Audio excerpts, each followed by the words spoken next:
Hello friends, நான் உங்கள் SKA பேசுகிறேன். இஸ்ரேல் காசா அங்கே நடக்கக்கூடிய போரில் ஒரு பெரிய திருப்பம் வந்திருக்கு மை டியர் ஃப்ரெண்ட்ஸ். உங்கள் எல்லாருக்குமே தெரியும், ஹமாஸ் பிடிச்சி வச்சுருந்த அந்த ஹாஸ்டேஜஸ் இருக்காங்க பார்த்தீங்களா, அதில் ஒரு சில பேரை இஸ்ரேலுடைய டிஃபென்ஸ் ஃபோர்ஸ், அந்த இஸ்ரேலுடைய படை வீரர்கள் தெரியாமலேயே 3 பேரை சுட்டு கொன்ன விஷயம் உங்கள் எல்லாருக்குமே தெரியும். இன்னைக்கு வெளிவந்திருக்கக்கூடிய பிரேக்கிங் நியூஸ் என்னன்னு நீங்கள் பாருங்கள். இந்த மக்களுக்காக, காசாவில் இருக்கக்கூடிய மக்களுக்காக, வெஸ்ட் பேங்க்ல இருக்கக்கூடிய மக்களுக்காக, பாலஸ்டீனில் இருக்கக்கூடிய மக்களுக்காக போன ஹியூமனிடேரியன் எய்டு இருக்கு பார்த்தீங்களா, சாப்பாடு, மருந்து, துணி, இதை கன் பாயிண்ட்ல பல நூற்றுக்கணக்கான ஹமாஸ் பாலஸ்டீனியன் மக்கள் கன் பாயிண்ட்ல அந்த ட்ரக்ஸ் எல்லாம் டைவர்ட் பண்ணி திருடி கொண்டு போயிருக்காங்க. இது சொன்னால் நம்ப முடியுதா? இதை பற்றி நம்ம இன்னைக்கு விளக்கமாக இந்த வீடியோவில் பார்க்கலாம். இப்படி தொடர்ந்து நடந்துக்கிட்டே இருந்துச்சுன்னா இஸ்ரேலும் சரி, மற்ற மேற்கத்திய நாடுகளும் சரி, உலக அளவில் இருக்கக்கூடிய வேற பெரிய பெரிய நாடுகளும் சரி, இந்த குறிப்பிட்ட ஒரு இனத்தை, ஒரு குறிப்பிட்ட இயக்கத்தை, ஒரு குறிப்பிட்ட குழுவை எப்படி நம்புவாங்க சொல்லுங்க? ஒரு சில பேர் சொல்லலாம், எதுக்கு நம்பணும் அப்படின்னு கேட்பீங்க. நம்பி ஆகணும்ல, நம்பினா தானே இந்த போர் ஒரு முடிவுக்கு வர முடியும்.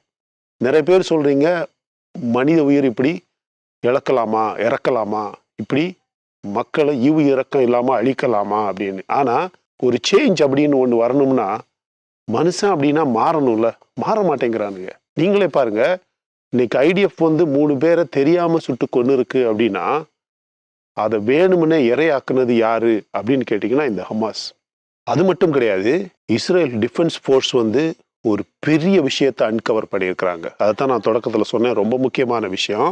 எல்லா ஹமாஸ் தலைவர்களோட வீட்லையும், முக்கியமாக அந்த யஹ்யா சின்வார் இருக்காங்க பார்த்தீங்களா, அவனுடைய வெக்கேஷன் ஹோம், அவன் பொதுவாகவே வெக்கேஷனுக்காக போகக்கூடிய ஒரு வீட்டுக்கு அடியில் டனல் இருக்கிறத கண்டுபிடிச்சிருக்கிறாங்க. இப்படி ஹமாஸுடைய எல்லா தலைவர்களுடைய வீட்லையுமே கீழே டனல் இருந்திருக்கு.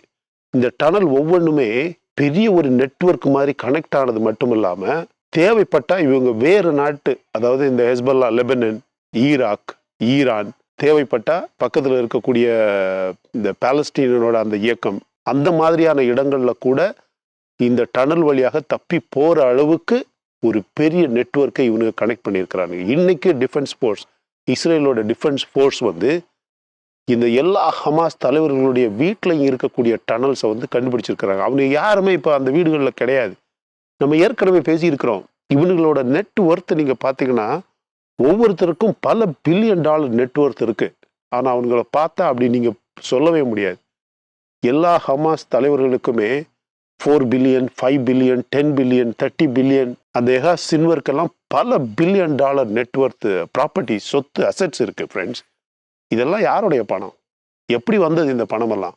கத்தார், சவுதி அரேபியா, இது மாதிரியான நாடுகள் பர்சனலி, தனிப்பட்ட முறையில், இண்டிவிஜுவலி தீவிரவாதம் செய்யறதுக்காகவே டிரான்ஸ்ஃபர் செய்யப்பட்ட பணம். அதெல்லாம் அவங்களுக்கு இப்போ நெட்வொர்த்தா ஒரு பெரிய அசெட்டாக இருக்கு. அந்த பணத்தை எல்லாம் பாதுகாக்கணுங்கிறதுக்காகத்தான் இப்படிப்பட்ட தீவிரவாதங்களை தொடர்ந்து செஞ்சுக்கிட்டே இருக்கிறானுங்க. ஏன்னா அப்பாவி மக்கள் கொத்து கொத்தா சாகுறாங்க.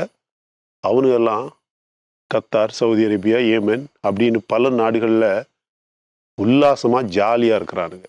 நான் சொல்லியிருந்தேன்ல, அந்த டிஃபென்ஸ் ஃபோர்ஸ் இஸ்ரேலோட டிஃபென்ஸ் ஃபோர்ஸ் தெரியாம அந்த 3 ஹாஸ்டேஜஸை சுட்டாங்க அப்படின்னு, சுட்டு கொல்லியிருக்காங்க அப்படின்னு சொன்னால, அதற்கு இஸ்ரேலோட டிஃபென்ஸ் ஃபோர்ஸோட அந்த டிஃபென்ஸ் மினிஸ்டர் தனிப்பட்ட முறையில் இதுக்கு நான் பொறுப்பெடுத்துக்கிறேன் அப்படின்னு பொறுப்பெடுத்துக்கிட்டார். நீங்கள் கேட்கலாம், பொறுப்பெடுத்ததுனால என்ன பிரயோஜனம்? 3 பேர் இறந்தது தானே. ஆல்மோஸ்ட் 70 நாளைக்கு இந்த 3 பேரும் நரகத்தை அனுபவிச்சுக்கிட்டு இருந்தாங்க, சரியா? அட்லீஸ்ட் அந்த நரகத்தை தொடர்ந்து அனுபவிக்காம இவங்களை காப்பாற்ற முடியலனாலும் அட்லீஸ்ட் இறந்தாங்களே அப்படிங்கிறது ஒரு சில பேருக்கு சந்தோஷமான விஷயமா இருக்கு. அந்த அளவுக்கு இந்த ஹாஸ்டேஜஸ் ஹமாஸால கொடுமைப்படுத்தப்படுறாங்க அப்படிங்கிற வீடியோ ஃபுட்டேஜஸ் எல்லாமே தற்போதைக்கு வெளிவர ஆரம்பிச்சிருக்கு. அமெரிக்காவும் இஸ்ரேலும் 2 பேருமே ஒன்னாக சேர்ந்து இன்னைக்கு ஹவுதி, ஹெஸ்பல்லா 2 படையோட ட்ரோன்ஸ் எல்லாத்தையுமே மொத்தமாக அழிச்சிருக்காங்க. அது ரெட் சீல, கடல்ல வந்த ட்ரோன்ஸாக இருக்கட்டும், இஸ்ரேலை நோக்கி வந்த ட்ரோன்ஸாக இருக்கட்டும், ஹவுதி, ஹெஸ்பல்லா 2 பேருமே தொடர்ந்து கடந்த 2-3 நாட்களாக ட்ரோன்ஸ் ஆயுதங்களை பயன்படுத்தி இஸ்ரேலை தாக்கிக்கிட்டே இருக்காங்க. இன்னைக்கு அமெரிக்காவுடைய டிஸ்ட்ராயர் கப்பல்கள் எல்லாமே ஒரே நேரத்தில் ஹவுதி ஹமாஸ், ஹெஸ்பல்லா இவங்க 3 பேருடைய அந்த எல்லையிலிருந்து வந்த எல்லா ட்ரோன்களையுமே தாக்கி அழிச்சிருக்கு. இப்படிப்பட்ட நேரத்தில் நம்ம காஷ்மீரில் கூட நிறைய அசம்பாவிதங்கள் நடக்கு. எதிர்பார்க்காத மாதிரி பல விஷயங்கள் நடக்கு. Pakistan based terrorist running scared go into hiding.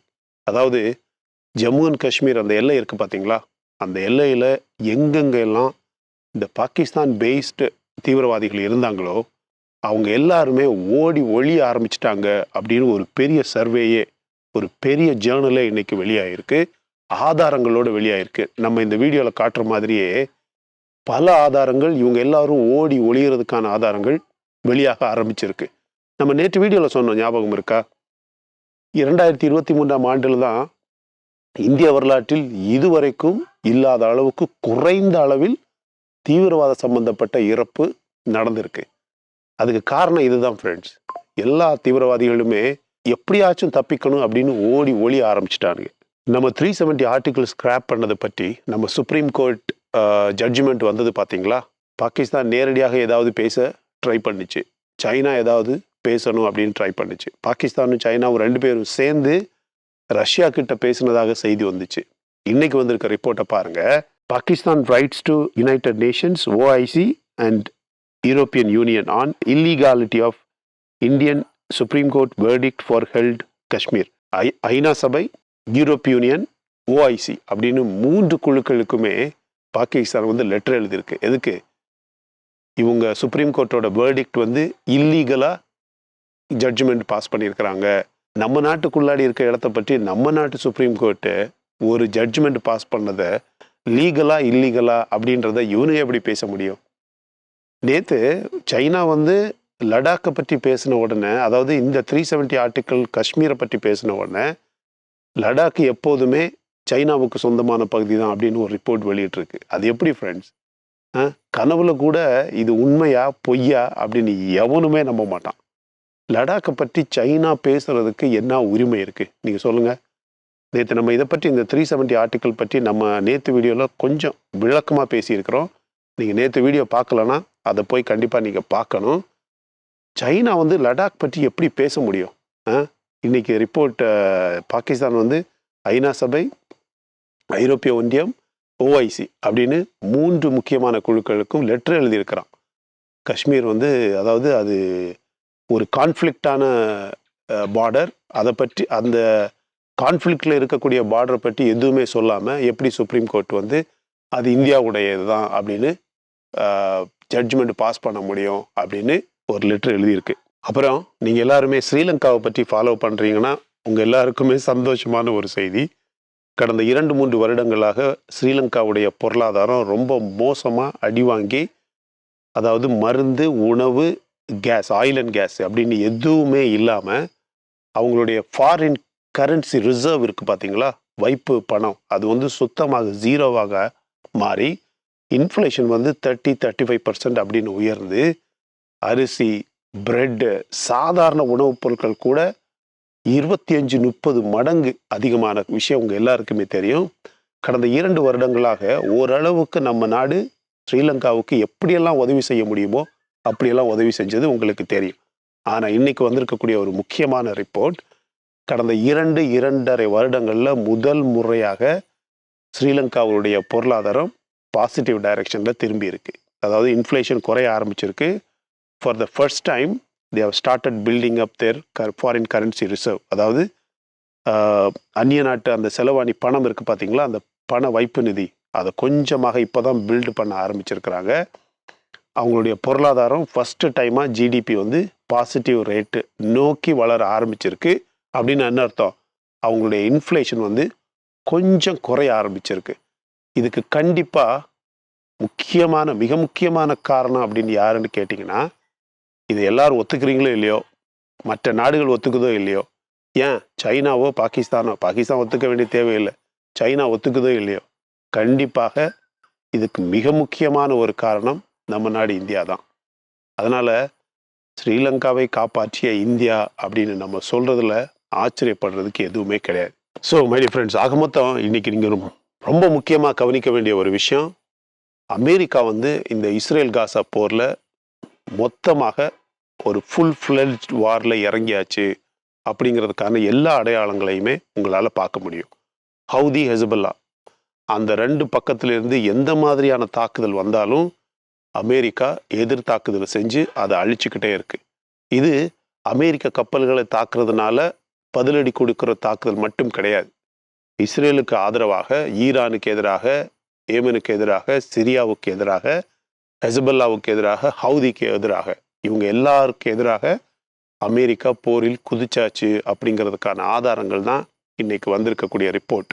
அவங்களுடைய எல்லா ட்ரோன்ஸ் ஆயுதங்களையுமே, பறந்து வர எல்லா ட்ரோன்ஸையுமே இவங்க எதிர்த்து தாக்குதல் செய்து அழிக்க ஆரம்பிச்சாச்சு. இப்படிப்பட்ட நேரத்தில் நம்ம இன்டர்னல் பாலிடிக்ஸ் பற்றி நீங்கள் கண்டிப்பாக பார்க்கணும். நீங்கள் நேற்று வீடியோ பார்க்கலன்னா போய் அதை கொஞ்சம் பாருங்கள். இந்த வீடியோ உங்களுக்கு பிடிச்சிருந்தா லைக் பண்ணுங்கள். இன்னும் நம்ம சேனலை நீங்கள் சப்ஸ்கிரைப் பண்ணலைன்னா மற்ற வீடியோஸ் பாருங்கள், உங்களுக்கு கண்டிப்பாக பிடிக்கும். பிடிச்சிருந்தா சப்ஸ்கிரைப் பண்ணுங்கள் my dear friends. Thank you so much my dear friends for watching all my videos and supporting my channel. Until I come back with my next awesome video, it's bye bye from Suresh. Stay safe, stay positive, stay active and stay fit and always dream big in your life. நம்மளால எப்பவுமே எதையுமே எங்கேயுமே சாதிக்க முடியும் அப்படின்னு நம்ம first நம்பணும் my dear friends. And as I always say, please take care of your parents at home. உங்கள் அப்பா அம்மாவை உங்கள் வீட்டிலே வச்சு நல்ல சந்தோஷமாக பார்த்துக்குங்க ஃப்ரெண்ட்ஸ். Thank you.